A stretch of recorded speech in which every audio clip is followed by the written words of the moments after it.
सुरक्षित रखेगा उसी को देंगे। लेकिन फिर भी उनको, जो हमारे घर दीप यज्ञ में आए या हम किसी के घर दीप यज्ञ में जा रहे हैं, तो उनको भी ये दिया जा सकता है। ये बहुत अच्छा होगा। फिर इसी के साथ साथ हम लोग जब 5 कुंड यज्ञ में भी जब जाते हैं, तो जिस प्रकार से 5 कुंड यज्ञ में, 24 कुंड यज्ञ में, 51 कुंड यज्ञ में, वहां पर भी साहित्य वितरित करते हैं। तो जैसे साहित्य वितरित करते हैं और साहित्य का मेला लगाते हैं, साहित्य स्टॉल लगाते हैं, उसी प्रकार से ये जो रोपड़ी तैयार की जाती है अपने घरों में, हमारी बहनें बहुत सुंदर रोपड़ी तैयार करती हैं। तो वो रोपड़ी जो तैयार की जाती है उसको वहां पर दिया जा सकता है, रखा जा सकता है, और वहां से उनको वितरित किया जा सकता है। कोई यदि बेचना चाहे तो इसको वो स्वावलंबन का भी हिस्सा बना सकता है। बीज डाले, बीज को पौधा बनाए, पौधे की रोपड़ी तैयार कर ले, और उसको अपने स्वावलंबन के लिए भी बहुत सारे बीज, जैसे बताया ना भैया ने बताया, पहले भी ये बातें हो चुकी है नारी जागरण के अंतर्गत, बहुत विस्तार से पहले भी बात हुई है।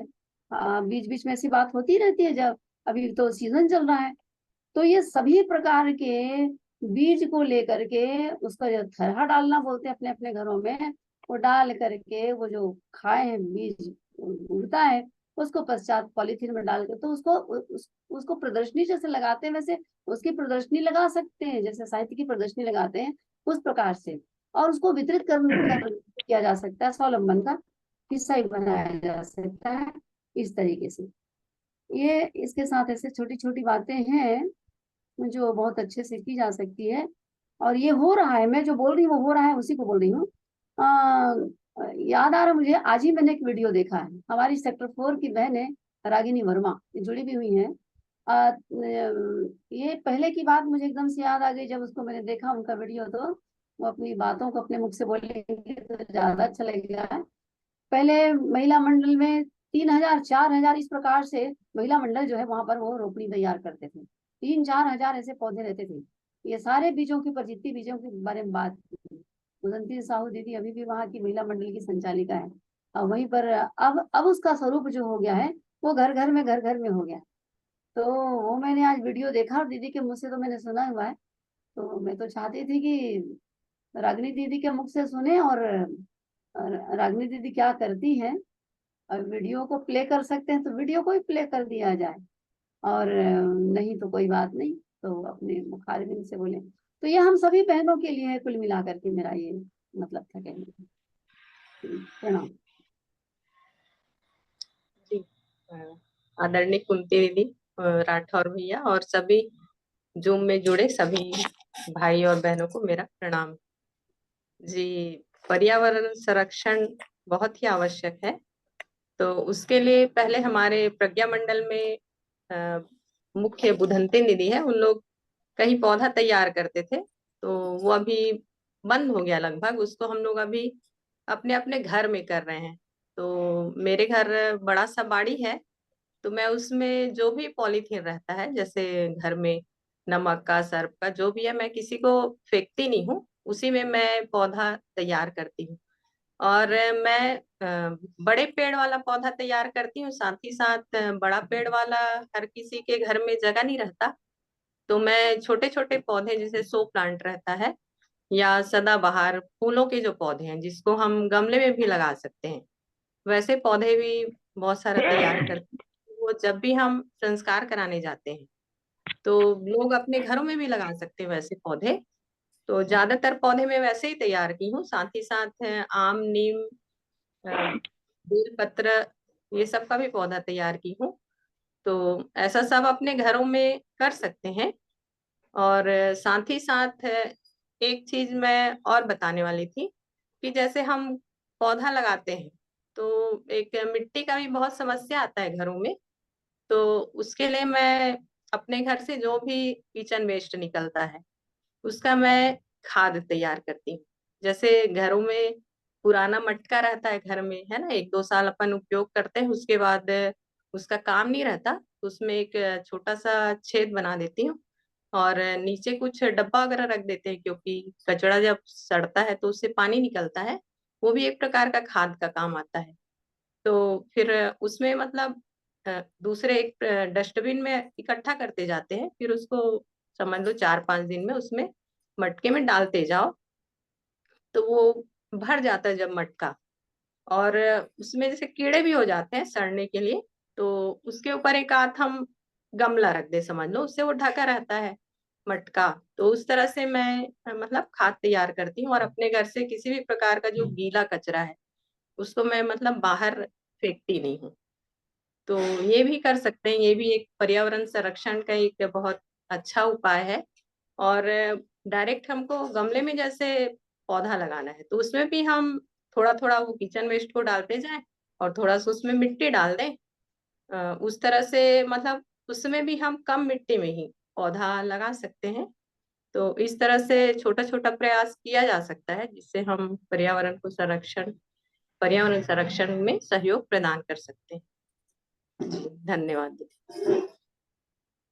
तो वीडियो उसमें डला हुआ है दीदी, नारी जागरण में, ग्रुप में। जी जी, जी जी प्रणाम दीदी।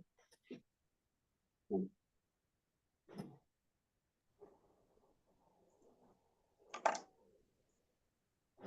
जी दीदी, बहुत बहुत धन्यवाद।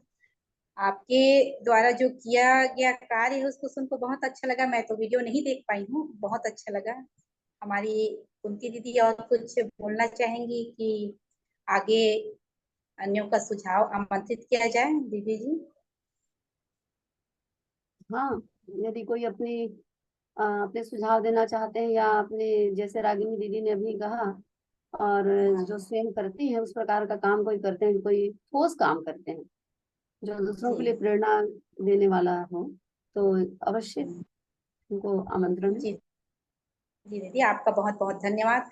आपने भी बहुत अच्छे ढंग से बताया दीदी कि किस प्रकार से हम जन्म दिवस के उपलक्ष्य में तरु मित्र योजना को अपने अपनाएं, और साथ ही साथ महिलाएं जो है जगह नहीं है फिर भी गमलों में हम किस प्रकार से विभिन्न जो छोटे छोटे, चाहे वो साग भाजी के पौधे हो या फिर औषधि पौधे हो, उसका हम रोपनी कर सकते हैं। इसका आपने बहुत ही अच्छा मार्गदर्शन दिया, और हमको पिछले समय में भी आपने बहुत ही अच्छे ढंग से मार्गदर्शन दिया कि किस प्रकार से हम बीज को ऐसे ही हम फेंक देते हैं, तो वो बीज जो है हमारे लिए लाभदायक होंगे। भाई साहब ने भी बताया कि बीज बम बनाए हम उसको, बीजों को सहेज कर रखें, क्योंकि एक छोटा सा बीज जो है आने वाले समय में एक विशाल वृक्ष का निर्माण करता है, तो उसको सहेजने की जरूरत है।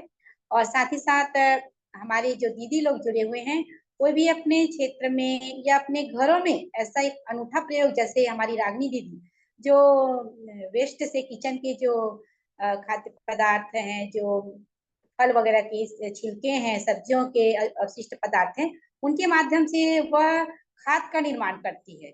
और साथ ही साथ उनके द्वारा, जो उनकी महिला मंडल के द्वारा, आदरणीय हमारी बुधंतिन दीदी है, उनके द्वारा, और अब सभी दीदियां उन लोग करने लगी हैं। तो ऐसा प्रयास हम सबके द्वारा किया जाना चाहिए, और निश्चित ही यह जो वृक्ष गंगा अभियान है, पर्यावरण संरक्षण है, इसमें हम इस प्रकार के कार्य करेंगे तभी हमारा पर्यावरण जो है सुरक्षित हो सकता है, संरक्षित हो सकता है। तो आगे मैं विचार के लिए हमारे बीच में नीलम साहू जो जुड़ी हुई है, उनको मैं सादर आमंत्रित करती हूँ। नीलम साहू, आपका विचार सादर आमंत्रित है।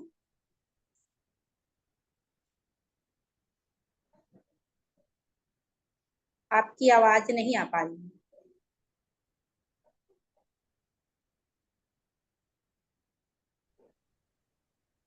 माइक खोल लेंगे दीदी, आपकी आवाज नहीं आ पा रही है। नहीं, अभी आ रहा है दीदी? हाँ, आ गई। राम दीदी, सबने अपना अच्छा अच्छा विचार रखा। मेरा भी थोड़ा सा विचार है, ज़्यादा तो नहीं है।